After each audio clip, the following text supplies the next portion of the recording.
Well, usually I begin this show with Marky's monologue, or even to begin with a comment on what they were talking about Dan Patrick.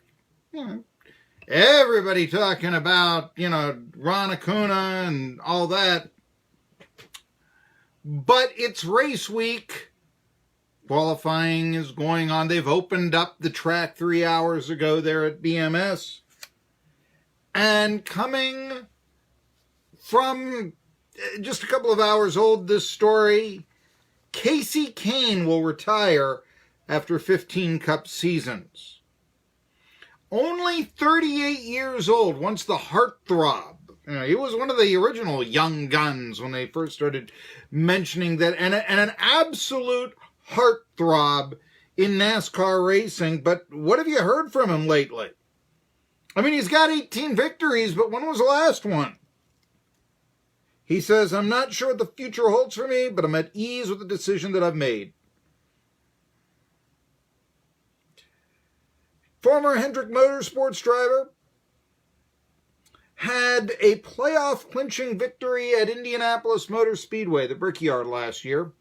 That was the last one, I suppose, but has not been relevant this year. Of course, there's really only been maybe, 3 drivers relevant. You got Dillon, maybe Chase Elliott for winning in Watkins Glen. He became relevant. Bubba Watson finishing second in the Daytona 500. That was a relevant finish. But other than that, it's been Truex, it's been Busch. And his brother looks like now joining Ganassi Racing.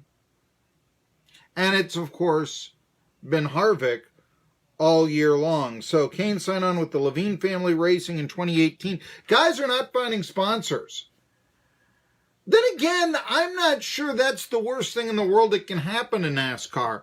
I've long said there's too much clutter on the track, especially at a place like Bristol. I mean, I like the old days when there were 37 cars on the track. I just thought it was safer. I mean, we're in an era of sports, and it really should always have been this way. And I think it always has been. We're trying to make it safer. I mean, maybe making it safer was, a fire suit 50 years ago or something like that. I mean, just literally, here's trying to, wipe your suit down, if you will, in the car. Or let's say in football, the invention of the plastic football helmet in 1940. Well, that was originally for skull fracture. Now, today's helmets, they'll actually be out there to try and prevent concussion the best they can do. But, in 1940, preventing skull fracture, that was a big thing. Okay, so we go modern times, modern medicine. People live longer now, that sort of thing. Here's the thing. Kahne only one top 23 finish this season. Said, hey, we'll let you go a little more.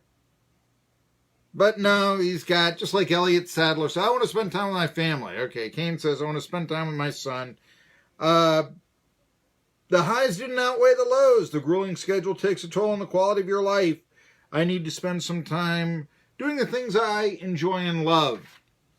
So another big name leaving the circuit. That doesn't help. I do think, though, that if we had a smaller field of cars and more identifiable, drivers that way, it would help. Who's speaking of such things? Why, it's Marky Billson, your voice of choice for a new generation of Tri-City sports fans. The name of the program, Tri-City Sports Now, where we own the Tri-Cities with the best guests and the hardest-hitting opinions. I'm the most outspoken member of the Tri-Cities sports media for sure. Next hour, Jeff Hartzell, the Post and Courier down there in Charleston. He's going to come on, talk a little bit about the Citadel this year, what to expect, what to look for from the Bulldogs as they begin the, picked to finish 7th in some circles are the Citadel Bulldogs. And I wanted to sort of have, before football season came on, a look at the rivals of, let's say, not only ETSU, but certainly Tennessee. You had the Vanderbilt guy on before and all this. Very interesting, I think, on how some of these teams are covered. I mean, you can see how the media around Tennessee really does try to push Tennessee still as winners, even though they're the worst team in the SEC last season, and really not expect to be that much better this year. 6-6 maybe, but no cornerbacks, a lot of question mark at QB, good running backs. We got that coming up, and maybe the question mark at QB is much to the insular nature of Tennessee football and really college football in itself, but really, doubled down in Knoxville when it comes to the Vols. And I do think that fans, they tend to look insular. They tend to look at their team and then outward. That's, of course, what I'm here for, to try to give you the broad range. And sometimes that message that I can give you isn't all that good. Now, it is race week. I love the fact we finally have a baseball story. And even though I'm old school baseball guy, I don't like throwing at Ron Acuna. I think it's poor form. I think it proves something that I've said a lot, which is baseball is the new hockey. It's becoming a cult sport. But now, hey, look, just like, hey, you put our guy out, and the next time we play you, our goon is going to chase the guy that put our player out in hockey. Well, now you have the Marlins throwing at Ron Acuna because he had the audacity to hit home runs against them. That's just got to go. That's it. But one of the other modern trends in modern day sports, it's soccer. And SoCon John Hooper is going to join me. He is perhaps the leading aficionado, mid-major madness writer, and the leading aficionado not only of covering the Southern Conference. That's debatable. There's a lot of good writers, including Hartzell, who really do a tremendous job covering, if not just their team, but the SoCon in general. Gene Henley down in Chattanooga. Hartzell's from Charleston. Henley is from Chattanooga. You've got those people. But also, he is probably the leading reporter when it comes to Southern Conference soccer. ETSU opens their season up today. They've also got a scrimmage. They've got a practice that fans can attend, football practice at the stadium that should be named after John Robert Bell, the new football stadium. That's going on from 5 to 7, and they'll sign autographs and so on and so forth. So it sounds like a nice event. Anyway, I want to talk, though, Marky's monologue today. The reason why I haven't spoken about Tiger Woods on this show until just right now, even though he had such a strong performance this weekend, and it's because I think Tiger Woods is bad for golf. I knew I was going to have to mention this, and I knew I'm late in doing it, but yeah, I had 3 guests on Monday. Let me talk a little bit about Tiger Woods right now. This is, of course, Marky's monologue, and you can read along in Medium.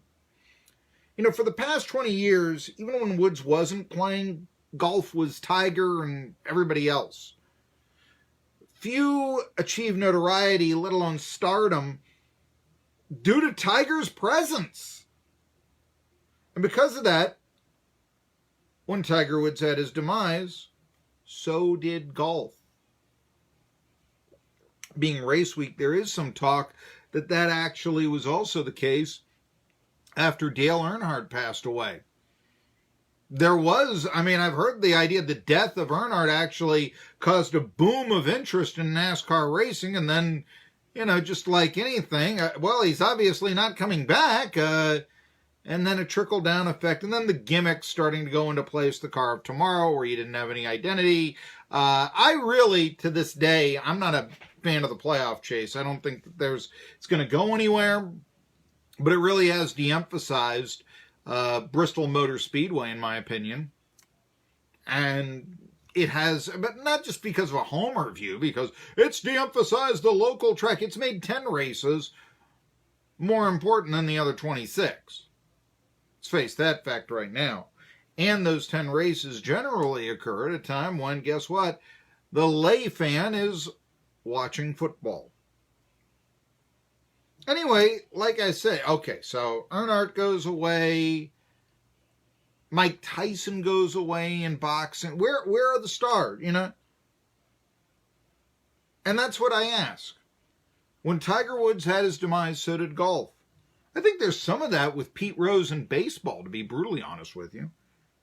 Now, I don't want to suggest that Phil Mickelson or Bubba Watson or Jordan Spieth or Sergio Garcia, Rory McIlroy, Patrick Reed, even Brooks Koepka, who actually won the PGA Championship last weekend by 2 strokes over Woods, that I'm not saying that they aren't great. No, all of those guys that I mentioned are great. And that's why they deserve some attention. I get Mickelson has it, you know, but certainly he's not the superstar few golfers are of that era, of that ilk. You know, in the Tiger Woods ilk, who are the superstars in that? And Nicholas, Palmer, maybe Hogan and Snead from the real old days, just because their names, you know, live on and they've had so many years for people to read about them, much like a Babe Ruth in baseball or something. But all of those guys lack star power. And certainly Nike's backing. And that's a big thing. And like I said, golf is, in my opinion, the new boxing. Boxing has searched for a superstar ever since Mike Tyson's demise. Here's something I did this morning. I typed in World Heavyweight Champion.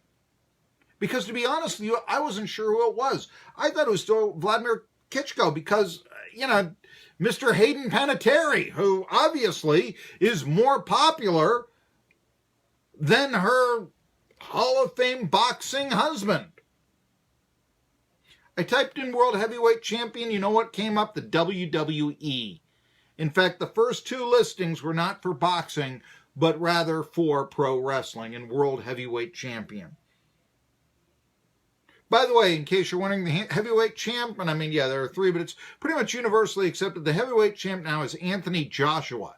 He's from England. He's 21-0 with 20 knockouts. And there's no word on if and when Apollo Creed's son is going to fight him. And look, the fact that there aren't the fact that it's, Tiger Woods isn't playing anymore? Oh, well, what do we do? Maybe we go to the movies. That's why golf courses are closing. There's more interest in an old champion, Tiger Woods, playing competitively than there was in Brooks Koepka actually winning the tournament by 2 strokes. Now, Woods, let's face facts, he was not the best representative of golf in his heyday. He was the most marketed golfer of all time, no question about that. But he was not the best representative of golf in its heyday. Golf is a sport known for the gentlemanly demeanor of its participants, right? And if you cheat on your score, you're beyond contempt. I mean, you know, golf is the gentleman's sport. Woods was not a gentleman, let's face it. And it could have been his temper tantrums on the course, or for that matter, his careful concealment from the public eye to hide a rather unflattering public life. Or, excuse me, a private life. I'm sorry, I can't. Public, private, listen to me, I'm speaking quite well. Okay, there's Marky Billson's malaprop right there. All right, yeah, but no, it was an unflattering private life that Woods had, and I can still remember a 60 Minutes profile on him, and his book is called Privacy. And he says, a rare interview with Tiger Woods. He doesn't like to showcase. And now we know why. You know, he's trying to hide something. Chasing after the waitress at the Perkins all the time. I mean, it's ridiculous. Now, that being said, I do think spice, Woods provided spice, I think that's good on occasion for sport. Gives you something to talk about, all this. However, let me just ask you this. Let's talk another individualistic sport. Tennis. John McEnroe, back in the day, his tantrums, gave him a lot of individual notoriety. Why was he able to become a talk show host 20 years later? He wouldn't have been if he had been, Yvonne Lendl and had that personality. The fact that he's arguing with tennis umpires, nobody does that. The fact that he did, yeah, he became the bad boy of tennis, but that got him the notoriety. That got him Patti Smith. That got him, the universal name. However, what's tennis these days? Williams sisters? In this century, what's it been? Checking out Maria Sharapova? A little bit before that, maybe checking out Anna Kournikova. What's been tennis lately? In other words, McEnroe didn't do anything to advance his sport with those temper tantrums. Just became boorish after a while, and the same applies to Tiger Woods. Keep in mind, now, PGA Championship this past weekend, I understand completely. I even cherish the story of a former champion, be it Woods or someone else, trying to regain past glory. No, I do understand that. I remember once, like I said, my beloved grandfather, many years ago, Arnold Palmer, after he was way past his prime, was playing well in a tournament, and it was all that I called my grandfather Bop, okay? Long story as to why, but that was his nickname, Bop, okay? But all that my grandfather, all that Bop could tell me about was reading a paper and saying, look at this. He's only this far back. He was a Palmer fan, and he was excited about it. And this was in the 80s, when Palmer was reduced to the only victories he was going to have were in the skins game, that sort of thing. But, the fact that he was hanging tough, it was a past champion trying to recapture his glory. And yeah, I understand that. We all get older, and it's a great, great story. Take a look at 2009, Tom Watson. He was a month shy of 60, and he nearly won the 2009 British Open. Remember that? Woods, though, is an elephant in the room. He dominates his sport so much with his presence, though not his play, that we no longer consider what the play on the course is anymore. Now, is that his fault? No, not really. But it's time to focus on other participants in golf other than Woods. The future of the sport depends on it. Let's face it, they're closing down courses and all that. They're not closing down the course, the racetrack, the BMS. We're going to have a sports update telling you what's what.